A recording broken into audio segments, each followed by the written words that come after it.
바베트의 만찬이라는 덴마크 영화가 있습니다. 이 영화의 배경은 덴마크의 해변에 있는 작은 마을인데 그곳에는 금욕주의적인 교인들이 살고 있었습니다. 그 마을에는 부인을 잃은 한 늙은 목사, 그는 경건하고도 굉장히 원칙적이었는데 그 목사가 교인들을 이끌고 있었습니다. 교인들도 주로 검은색 옷만 입으며 세상과는 등지고 있었고 심지어 마을의 지붕마저도 검은색 일색이었습니다.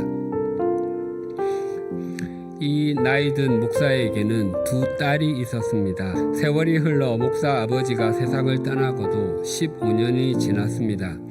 독신으로 중년에 이른 두 자매는 아버지의 일을 이어서 했지만 마을은 많이 달라졌습니다. 남자 교인들 사이에는 사업상 서로 사기를 쳤다고 싸우기도 하고 시기와 질투로 10년이 넘도록 말을 섞지 않는 노파들도 있었습니다. 예배당에 주일에 나오는 사람도 줄었고 예전부터 불러온 찬송에는 생기가 없었습니다. 비 오는 저녁에 거의 쓰러질 듯한 한 여인이 두 자매를 찾아왔습니다. 그의 이름이 바베트였고 프랑스 내전으로 남편과 아들을 잃었고 자신의 생명도 위태로운 상태에 있었습니다. 그런데 신비하게도 바베트가 오고 난 후부터 마을엔 생기가 돌았습니다. 바베트는 파리에 사는 친구가 매년 복권을 갱신해 주었습니다.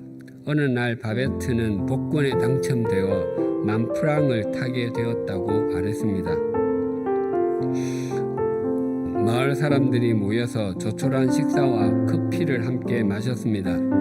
바베트는 올해 목사님 탄생 축하는 내가 하고 싶습니다 라고 말했습니다. 바베트는 물건을 구입하기 위해 며칠 동안 휴가를 얻어서 파리로 떠났습니다. 며칠 후 바베트가 돌아왔는데 배로 실어온 음식 재료를 보고 두 자매는 뒤로 넘어질 지경이었습니다. 큰 거북이와 메추라기, 소머리, 프랑스산 버섯, 채소 등등이 있었고 포도주와 샴페인까지 있었습니다. 마을 사람들은 이야기를 나눈 끝에 프랑스 음식을 먹기는 하되 바베트가 착각에 빠질지 모르니까 음식에 대한 평은 일절하지 않기로 했습니다. 식사가 시작되자 사람들은 아무런 말을 하지 않았고 말을 하는 사람은 입을 다물기로 약속할 때 그 자리에 없었던 장군뿐이었습니다.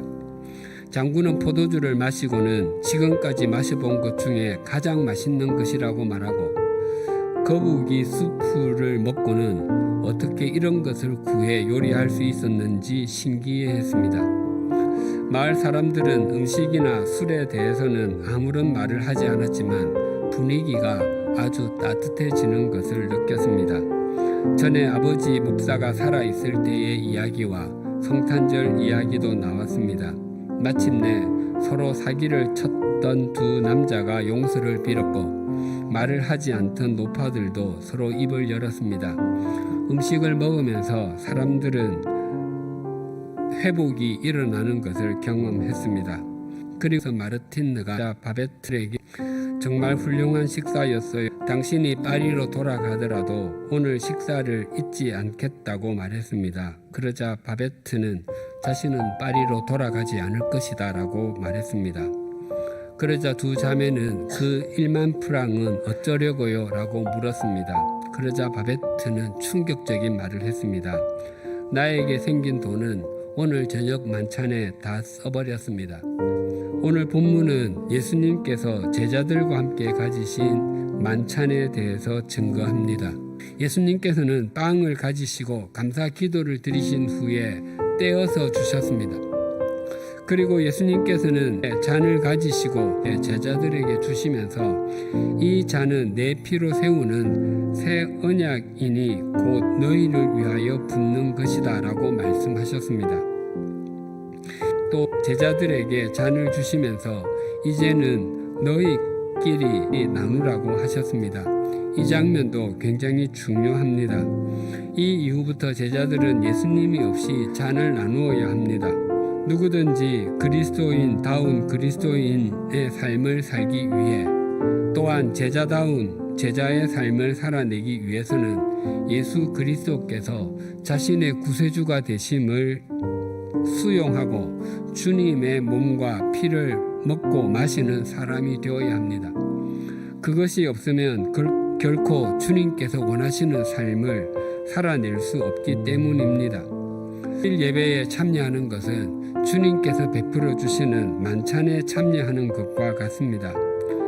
나와 같은 그리스도인이 세속적 가치관의 물결이 도도히 흘러가는 이 세상 속에서 또 어떻게 신실하게 사는지를 확인하고 자신도 그렇게 살아가기를 소망하고 자신을 세우는 것입니다. 우리가 누군가의 섬김을 받았다면 우리도 섬기는 것이 마땅합니다. 그것은 우리의 믿음과 인격이 성숙해지는 징검다리를 하나 걷는 것과 같습니다. 바베트는 자신이 가지고 있던 모든 것을 마을 사람들에게 주었습니다. 그러나 그것은 한 끼였습니다. 하지만 우리 주님 예수 그리스도께서는 당신의 몸을 십자가에서 영원한 제물로 드리심으로 우리에게 한 끼의 배부름이 아니라 영원한 배부름을 주셨습니다. 바베트의 만찬은 하루가 지나면 또 다시 배가 고픈 것이지만 예수 그리스도께서 베푸시는 만찬은 우리를 영원토록 배부르게 만족시켜 줍니다. 왜냐하면 영원한 당신의 몸을 우리에게 주셨기 때문입니다. 사랑하는 교우님들, 진정한 그리스도인다운 그리스도인, 하나님의 자녀다운 자녀, 주님의 제자다운 제자로 살아가기를 원하십니까? 그렇다면 주님의 식탁에서 주님의 몸인 빵과 주님의 피인 잔을 받은 사람인 것을 잊지 마십시다. 또 다른 사람이 그런 사람이 되도록 섬기는 삶을 사는 것, 그것보다 더 가치 있는 삶, 더 이기는 삶은 없습니다.